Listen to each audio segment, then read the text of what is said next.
Hey nerds, Farmer Jesse here. Welcome to Growers Daily, your daily dose of ecological farming insight. It is Monday, March 24th, 2025, and today we're talking about how to improve your soils this spring, what the responsibility of farmers is to their local communities, and cover crops for the early part of the season, if any. So let's do it.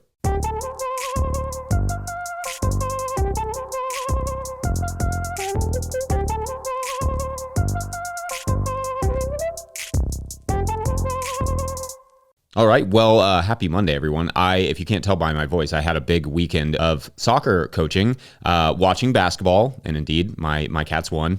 Also contributed to my voice, but I'm grateful. We also cared for the grafted tomato plants. They are getting ready to go into the greenhouse under shade for a little while, and hanging out with the family. Before we jump in, I wanted to make one quick editorial note about Friday's episode titled Why You Shouldn't Interplant with Onions, but also polycultures are still important. Apparently, I panicked a few people with that title. Multiple people were like, dude, you about gave me a heart attack because they'd already planted onions into their whatever beds. So to be sure, and spoiler alert, if you did not hear that episode, you can still get bulbs from interplanted onions, just that they will be substantially smaller and more at risk of disease. So I don't recommend it. Interplanting is just complex, and if you want good yields, you have to take it seriously. I dedicate an entire chapter of the Living Soil Handbook for that reason to interplanting.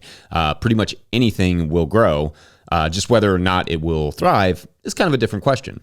Anyways, maybe I'll do a basic rules of interplanting show later this week, being that many of us are, in fact, starting to get planting here in the U.S., so be on the lookout for that. Switching gears, at least sorta, a question that comes up every year, usually when people start breaking ground or replanting a garden after failure the year before, is how do I improve my soil? The good news is that there are a lot of very simple things you can do and some more intensive things that you can do and pretty much everything in between to improve your soil this spring. So I thought I would give you just some general advice going into the growing season here in the U.S. for how to improve your soil sort of as you grow. A substantial portion of your soil's health starts in the beginning of a garden's life, and although most of us cannot go back in time, at least I don't think so, possibly the easiest way to improve your soil is not to damage it to begin with. There is, in fact, a brand new plot in the town where I live that I saw, and every time I drive by it, all I can think about is how rough that soil is going to be to grow on, because I can tell that they plowed it way too wet. Like it is just mucky, smeary soil. So chances are that they will be dealing with that mistake for many years to come. A lot of times, especially on denser soils like clay, for instance, like that is, the late winter or early spring is not the time to plow it up if you plan to go that route at all. Sometimes in a drier spring, you can get away with it, but it's a job that should be reserved for when the soil is moist, but does not smear between your fingers. If that happens in your fingers, like the smearing, imagine what's going to happen with a metal plow dragging through it, causing compaction and chunkiness for years to come. So that's the first thing. I just don't start on the wrong foot. I've done many videos on starting gardens though. So for now, let's just assume the mistake is made and it's time to fix it, or you just generally want to improve your soil. As they say in soccer though, the next play is the most important one. So next play, you can and should address compaction. Compaction is to me one of the most common soil problems on farms. In terms of crop production, it has a huge limiting factor for reasons that I've talked about, but we'll talk about again in the future. If a field was plowed at the wrong time, for instance, or had animals concentrated on it, tractors, heavy stuff of any kind, it likely has some amount of compaction. But if you can't push a piece of rebar 8 or so inches into the soil, it is likely compacted and needs to be decompacted with something like a broad fork. Plants can do that job generally, but just on a larger timeline, a longer timeline, like it's going to take... Like plants can slowly decompact soil, but it can take a long time. And not every plant is good for that. And things like tillage radish aren't necessarily the answer either, because they don't necessarily like to grow in like mucky, compacted soil either. So anyway, continuing on, bare soil, never leave it bare. Bare soil means that you are losing soil organic matter to the atmosphere as microbes consume it and release it as CO2. Poof, all your hard work up in smoke. Gas. This goes back to one of the core principles of conservation agriculture: keep the soil planted as much as possible. Nothing will improve soil health quite as well as living plant roots. And so make sure to keep them in the ground as much as you can throughout the season. Diversity is often cited as a core principle as well. And I agree with that. Diversity has a lot of benefits to soil life, nutrient availability, and more. But again, we'll talk about interplanting later. But that often just means different crops in the same bed throughout the course of the year. and they don't necessarily have to be in there at the same time. Of course, try to be selective here with diversity and keeping living roots in the soil. Like, don't just let weeds go bananas in the garden, which will be good for the soil, but bad for the grower. But try to keep the soil full of a diversity of plants as much as makes sense for you in your context. Also, use mulches as much as you possibly can, right? Keep the soil covered as much as possible is a core principle. I did a whole video breakdown on how to use mulches at one point, which you should watch before just throwing any old mulch down, because every mulch has its pros and cons. But mulches not only can create soil organic matter, so long as they are not plastic, obviously, as they decompose, but they hold in moisture for plants and microbes to use for their growth. Mulches likewise help keep soil and particles in place, which isn't the worst idea in the world, keeping your soil there. Soil particles not only provide nutrients to plants via microbes, because soil particles are really just really, really tiny bits of rock that they kind of break up and release the nutrients that plants in a plant available form, to put it very simply.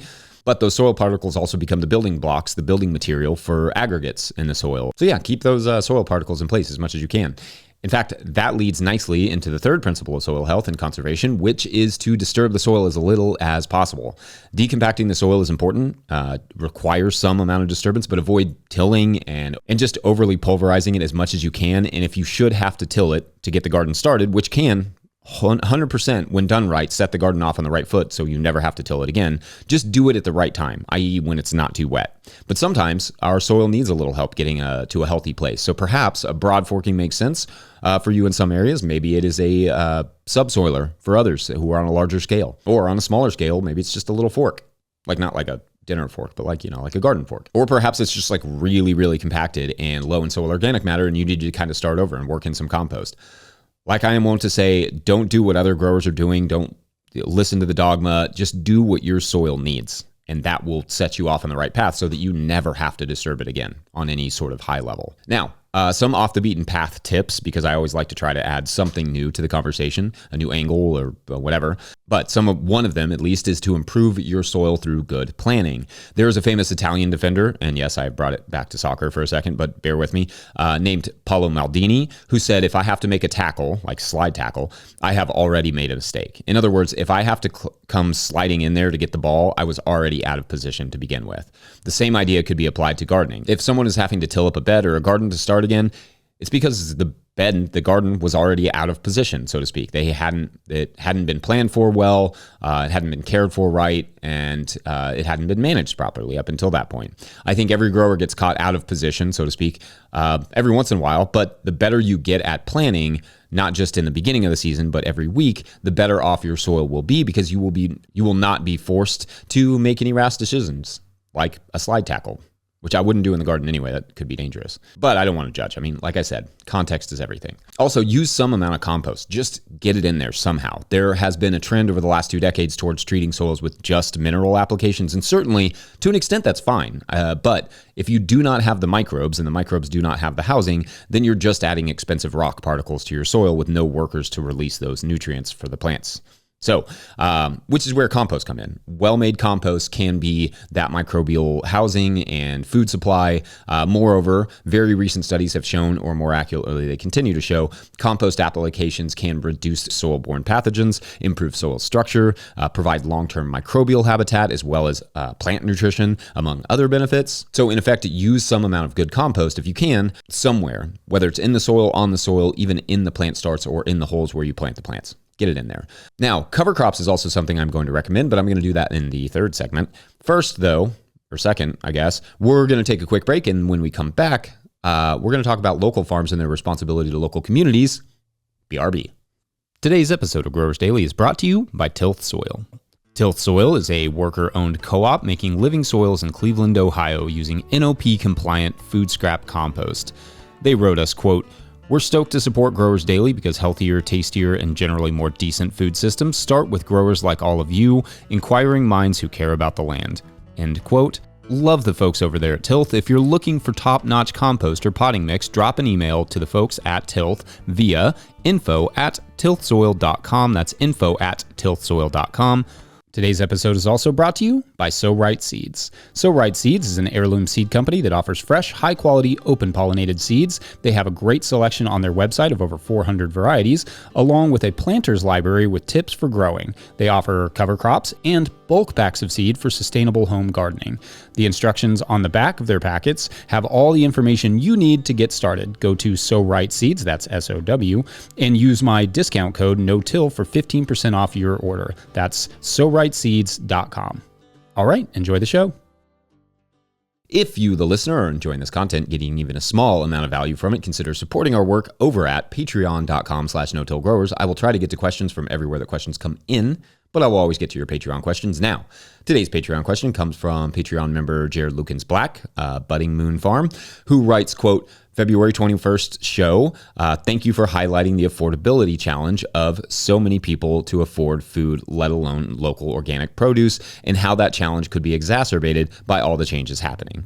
I am a firm believer that all local organic growers should be concerned about and focused on making their produce affordable and accessible for as much of their community as possible, which is a financial and logistical challenge to be sure. If a majority of our community can't afford or access our product, why should they care if the government is cutting programs that support us? I would love you to dive into this topic more. Thanks for your great work. End quote. All right. Great suggestion. Thanks, Jared. So the episode Jared mentions here is the one where I discussed if food prices being higher would benefit local farms. And the answer is still not really known because it's still pretty early. But what is known is that the food is expensive and it's probably not going to get any better anytime soon. At least not in the immediate. Now, in this comment, Jared suggests that they believe that all local organic growers should be concerned about and focused on making their product, their produce available and accessible for as much of their community as possible, which Jared concedes is a big financial and logistical challenge. To me, the reality is kind of just the reality here. Farming is one of the more impossibly difficult jobs one can actively choose for themselves. Even in its best forms, it's a middle-class income. I think many, if not most, market gardeners care about feeding people and would prefer anyone and everyone have access to their food. But for most people, it is just not possible to make the amount of money required to survive as a business and also give away food for free or at a substantial discount. In fact, I would say the one thing enabling that to happen much at all up to this point on any level has been, government assistance through things like SNAP and Double Dollars programs taken at farmers markets, as well as school programs for buying local produce or other grants provided to local food banks / nonprofits who could buy from farmers at a reasonable price and distribute their food to lower income families. At least some of these programs have been or may become imperiled by the new administration as well, which will hurt both lower income families and the growers. The grants that farmers receive often goes into projects that improve the local air, the water, etc. They make it possible for those farmers to grow more food, which could likewise bring those prices down for the local community. Many farms are able to employ local people as well because of these grants. And I should also add, because sometimes this doesn't factor into people's calculus about these sort of federally funded, tax-funded grants and their distribution, that sometimes it is overlooked that growers pay taxes too. Sometimes a lot, depending on their local property taxes. So grants enable farmers to earn back some of that revenue in ways that benefit their communities. Anyway, getting back to the responsibility of farmers to help their communities, it is sort of a Maslow's hierarchy of needs situation where it's difficult for farmers to have the capacity to also take care of other people when they can barely meet their own needs and they're exhausted. Meanwhile, those who have well beyond all of their needs met get celebrated for just, existing. Specifically, I'm referring to like exceedingly wealthy people.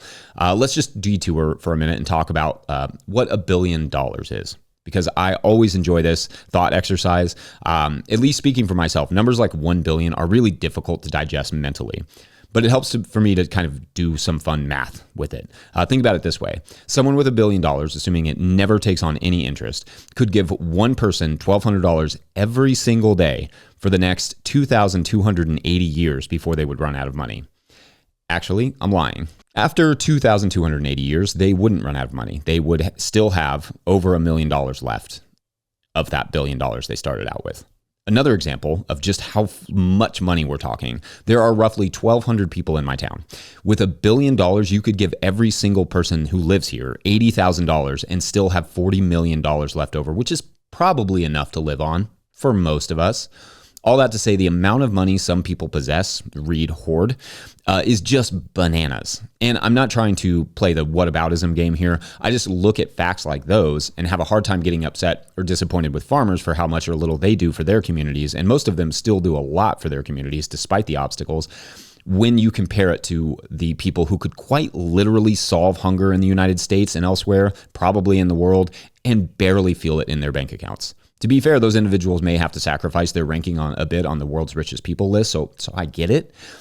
Anyway, I mean, I guess in short, to me, this is not a problem of farmers not caring enough or not doing enough. It's not a problem of local populations not having their needs met by farmers. It's a problem of inadvertently shifting the focus of how little the wealthy and or corporations who have a lot of money do for their communities to a problem of the poor not doing enough for the other poor. I mean, certainly one could come up with examples of ultra wealthy people doing nice things for their workers and or communities. Sure.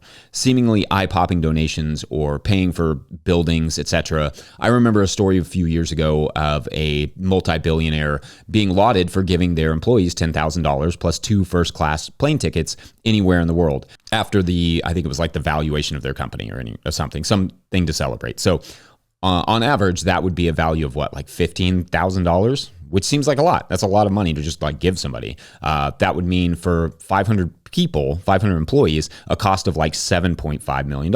So if you're following, that's a lot of money, or at least it sounds like it. But out of a single $1 billion, which was not their entire wealth, that was just part of it, $7.5 million is not even 1% of that amount of money.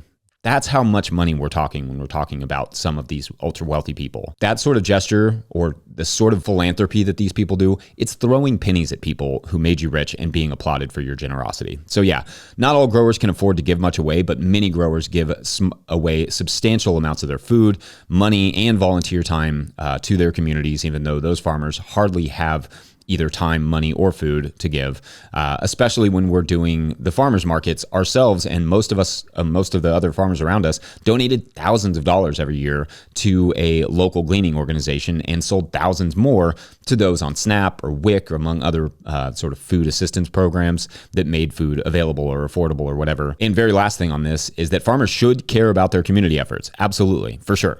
Community is a big part of farming. So try if you can, but if you can't, and you have nothing left at the end of the day, work on that first.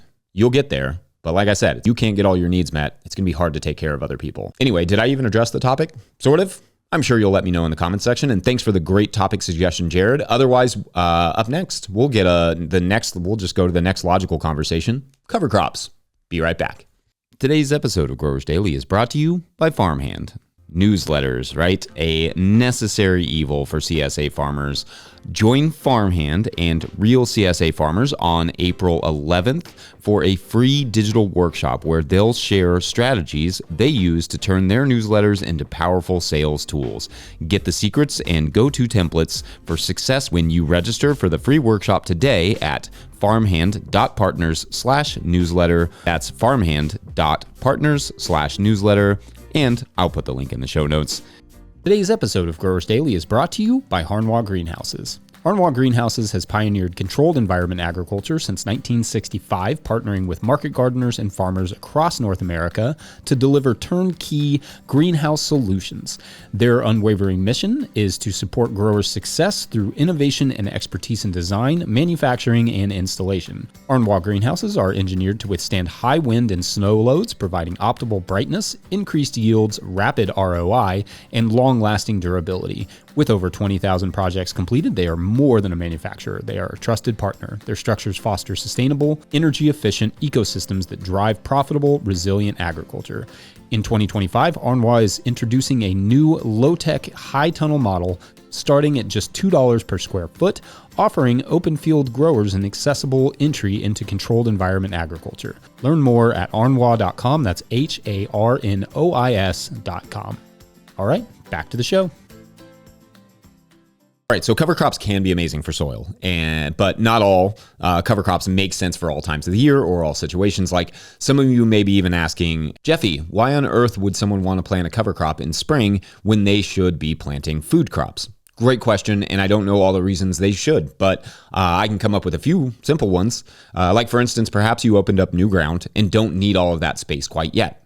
Cover crops in that situation will help you keep the soil healthy and happy and in place headed into the summer. Or perhaps you cropped out some lettuce and have no plans for the bed for a couple weeks. Or maybe you just want to improve an area for fall production. No shortage of reasons to think about spring/early summer cover crops. Now, the biggest mistake growers make with cover crops, especially in a no-till situation, is not thinking about how they are going to terminate that cover crop before planting them. Like if you need something that can die easily and quickly in the summer, sorghum Sudan grass is not going to be your dude.